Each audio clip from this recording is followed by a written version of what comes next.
పడమ్మ నువ్వు సదా ఒక సీన్ చేసి చూపించవచ్చు కదా నాకు అన్నాను. ఎందుకంటే వాళ్ళకి సంబంధం లేదు సినిమా. బికాజ్ నేను ఎప్పుడు షూటింగ్ రానివ్వను. ఎందుకు షూటింగ్ రానివ్వను అంటే షూటింగ్ వస్తే నాకు కాన్సన్ట్రేషన్ అంతా పిల్లల మీదే ఉంటుంది. పిల్లల మీద షూటింగ్ చేసుకోలేను నేను. ఎప్పుడైనా సాంగ్ జరుగుతున్నప్పుడు రమ్మంట. సాంగ్ జరుగుతున్నప్పుడు చూడండి కొంచెం ఫ్రీగా ఉండి యాక్షన్ కట్టేమో డాన్స్ మాస్టర్ కొరియోగ్రాఫర్ చెప్తూ ఉంటాడు. సో వీళ్ళకి ఏంటంటే మా డాడీ ఏం చేయట్లేదని. సో నా కొడుకు అయితే బాగా ఏడిపిస్తుంటాడు. ఏమో అందరూ షూటింగ్ అందరూ చేస్తాను, నువ్వు ఖాళీ కూర్చున్నావు అంతే, ఏం చేస్తున్నావు అంటుంటాడు. సో సో వీళ్ళ బ్రెయిన్లో సుకృతి కానీ నా కొడుకు కానీ ఇద్దరు బ్రెయిన్లో అంటే నేను డైరెక్టర్ అంటే ఏం చేయడు, సెట్లో కూర్చుంటాడు, అందరూ వర్క్ చేస్తుంటారు.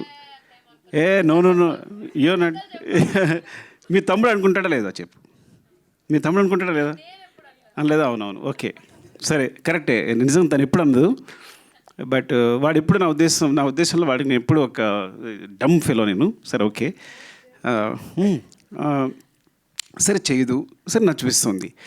వీళ్ళు షూటింగ్ వెళ్ళిపోతున్నారు, నాకు టెన్షన్.